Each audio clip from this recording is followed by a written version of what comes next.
ಮೈಸೂರಿನಲ್ಲಿ ಉದಯಗಿರಿ ಘಟನೆಯ ವಿಚಾರಕ್ಕೆ ಸಂಬಂಧಪಟ್ಟಂತೆ ಸರ್ಕಾರದಿಂದ ಏನೆಲ್ಲ ಕ್ರಮ ಆಗಬೇಕೋ ಆಗಿದೆ. ಸ್ಥಳೀಯ ಶಾಸಕ ತನ್ವೀರ್ ಶೇಟ್ ಹೇಳಿಕೆಯನ್ನ ಕೊಟ್ಟಿರುವಂತದ್ದು. ಮೈಸೂರಿನಲ್ಲಿ ಉದಯಗಿರಿಯ ಘಟನೆಯ ವಿಚಾರಕ್ಕೆ ಸಂಬಂಧಪಟ್ಟಂತೆ ಹೇಳಿಕೆಯನ್ನ ಕೊಟ್ಟಿದ್ದಾರೆ. ಸರ್ಕಾರದಿಂದ ಏನೆಲ್ಲ ಕ್ರಮ ಆಗಬೇಕೋ ಆ ವಿಚಾರಕ್ಕೆ ಸಂಬಂಧಪಟ್ಟಂತೆ ಆಗಿದೆ ಅಂತ ತನ್ವೀರ್ ಶೇಟ್ ಹೇಳಿಕೆಯನ್ನ ಕೊಟ್ಟಿದ್ದಾರೆ. ದೂರು ಕೊಟ್ಟ ಮೇಲೆ ಸತ್ಯ ಸಂಗತಿಗಳನ್ನ ನೋಡಿ ಎಫ್ಐಆರ್ ಮಾಡ್ತೀವಿ ಅಂದಿದ್ರು. ಆದ್ರೆ ಎಫ್ಐಆರ್ ಕೂಡ ವಿಳಂಬ ಆದ ಕಾರಣ 6:30ಕ್ಕೆ ಪ್ರತಿಭಟನೆ ಆಗುತ್ತೆ ಅಂತ ಈಗ ಒಂದು ಕಡೆ ಹೇಳಿಕೆಯನ್ನ ಕೊಟ್ಟಿರುವಂತದ್ದು.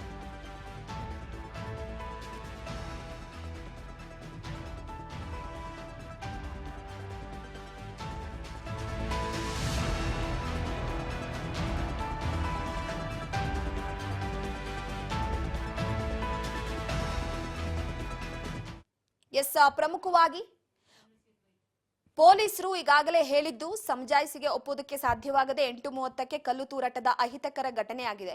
ಪೊಲೀಸರು 12:30ರವರೆಗೆ ಸಹಜ ಸ್ಥಿತಿಗೆ ತರುವಂತ ಕೆಲಸವನ್ನ ಮಾಡಿದ್ರು. ಈ ಮಧ್ಯದಲ್ಲಿ ಟೈರ್ ಸುಟ್ಟು, ಪೇಪರ್ ಸುಟ್ಟು, ಸಾರ್ವಜನಿಕ ವಾಹನ ಜಖಂ ಮಾಡಿ ಕಲ್ಲು ತೂರಾಟ ಮಾಡಲಾಗಿದೆ. ಕೆಲವು ಪೊಲೀಸ್ ಅಧಿಕಾರಿಗಳಿಗೆ, ಸಿಬ್ಬಂದಿಗಳಿಗೆ ಪೆಟ್ಟಾಗಿದೆ. ಯಾವುದೇ ಪರಿಸ್ಥಿತಿಯಲ್ಲಿ ಕಾನೂನು ಕೈಗೆತ್ತಿಕೊಳ್ಳೋದು ಯಾರೇ ಮಾಡಿದ್ರು ಕೂಡ ತಪ್ಪು. ಇದಕ್ಕೆ ಸಮಜಾಯಿಸಿ ಕೊಡೋದಕ್ಕೆ ಸಾಧ್ಯವಿಲ್ಲ. ಈ ಘಟನೆಯನ್ನ ಡಿಜೆಹಳ್ಳಿ ಪ್ರಕರಣಕ್ಕೆ ಹೋಲಿಕೆ ಮಾಡೋದಕ್ಕಾಗಲ್ಲ.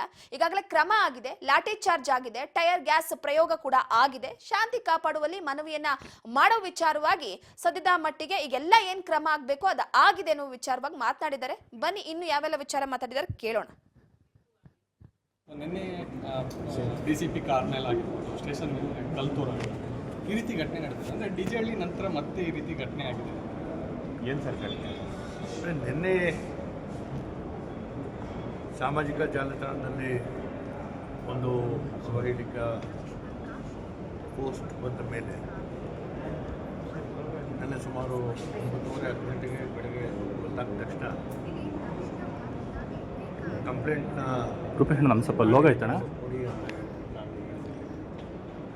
ಆ ಕೊಟ್ಟ ಮೇಲೆ ಅದರ ಸತ್ಯ ಸಂಗತಿಗಳನ್ನ ನೋಡಿ ಸಂಜೆ ವೇಳೆಗೆ ಅವರು FIR ಮಾಡ್ತೀವಿ ಅಂತ ಹೇಳಿ FIR ಮಾಡೋ ಸ್ವಲ್ಪ ವಿಳಂಬ ಆದ ಮೇಲೆ ಆ ವ್ಯಕ್ತಿ ಯಾರಿದ್ದಾನೆ ಒಂದು ಪತ್ತೆ ಹಚ್ಚಿ ಅವನ ದಸ್ತಗಿರಿ ಮಾಡುವಂಥದ್ರಲ್ಲಿ ಸ್ವಲ್ಪ ವಿಳಂಬ ಆದ ಕಾರಣದಿಂದ ಸುಮಾರು 6:30ರಲ್ಲಿ ಒಂದು ಪ್ರತಿಭಟನೆ ಆಗುತ್ತೆ.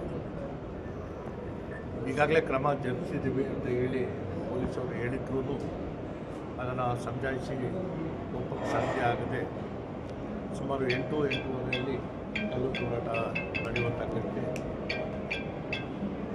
ಪೊಲೀಸರು ಸುಮಾರು 12:30 1 ಗಂಟೆ ರಾತ್ರಿವರೆಗೂ ಅದನ್ನು ಸಹಜ ಸ್ಥಿತಿಗೆ ತರುವಂತಹ ಪ್ರಯತ್ನ.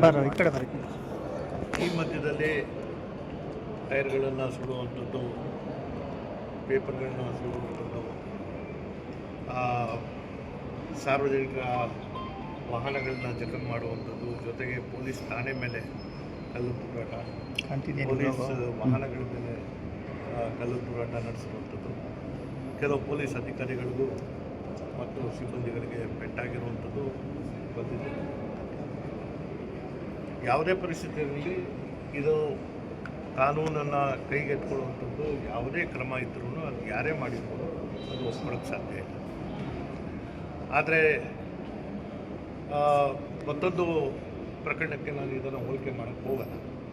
ಯಾಕಂದರೆ ನೀವು ಡಿಜೆಹಳ್ಳಿ ವಿಚಾರದಲ್ಲಿ ಏನು ಹೇಳಿದ್ದೀರ ಆ ಪರಿಸ್ಥಿತಿ ಮತ್ತು ನಿನ್ನೆ ನಡೆದಂತಹ ಪರಿಸ್ಥಿತಿಯಲ್ಲಿ ನಾವು ಕಠಿಣವಾದಂತಹ ಕ್ರಮಗಳು ತಕ್ಷಣ ತಗೊಳ್ಳುವಂಥ ಕೆಲಸ ಮಾಡಿದ್ದೇವೆ.